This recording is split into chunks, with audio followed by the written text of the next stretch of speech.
Thank you, guys. Whenever you're ready. Mr. and Mrs. Axford, allow me.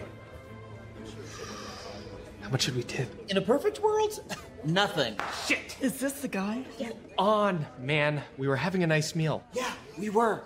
Until the check came. Hi, I'm Adam Conover. Hey, Adam. Don't encourage him. And right now, you probably hate me for even daring to question the custom of tipping. Yeah, what the fudge? But bear with me. By the end of this video, I think you'll agree that tipping is a custom we'd be better off without. I'll go. You're with your family.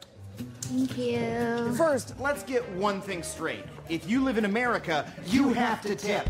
Servers here rely on tipping to make a living. And as long as that's true, if you don't do it, you're an asshole.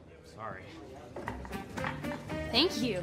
But just because that's the system we have, doesn't mean it's a good system. And tipping is a custom that shortchanges servers, inconveniences customers, and makes the dining experience worse for everyone. I'm so sorry. First, ask yourself this. Why is it our responsibility to pay the restaurant's employees humanely? Why don't they just pay you a normal amount of money and make the food more expensive? I mean, that's what every business has done since the dawn of time. When you buy a pair of jeans, they're just $50. They're not like, that'll be $40, and you decide if the stock boy eats tonight. Ooh, sorry. What an asshole, huh? It's her fault, not mine. The fact is, tipping is a relatively new custom in America. For most of our history, paying for better service was considered an undemocratic form of bribery. Serve me before this rabble, will you? I'm a very wealthy man. I shan't, sir.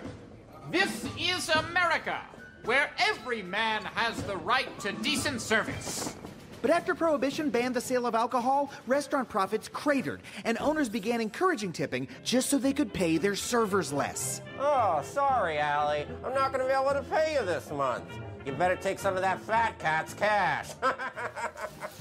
Nearly a century later, restaurant owners still pay their servers less than minimum wage, turning what used to be a bribe into an obligation that makes the end of every meal suck. Unless your idea of a good time is doing math and being lectured by your friends. So 20% of 138 is the same as double 10%, which is... Fuck! This is just the SATs all over again! 20%. Wow, it's obvious you've never worked in the service industry. I always tip at least 60 because I care whether or not our waitress starves to death. If I give better service, I get a bigger tip. Actually, you don't. A study at Cornell University found that the real reasons people tip more or less are basically random, and that customers who receive great service tip on average just 1% more than customers who don't. Well, then fuck it.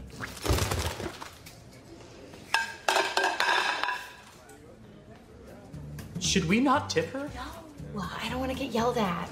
And none of this stress is necessary. In most cultures, nobody tips, and everyone still gets their food on time. The only difference is their waiters get a steady income, and no one has to argue about the bill. And don't tip on the tax. What? You always tip on the tax. I never tip on the tax. Ever since I was a kid, I never tipped on the goddamn tax. Join me next time on Adam Ruins Everything, when I'll be talking about Bill Cosby's dozens of rape accusations. You're a monster.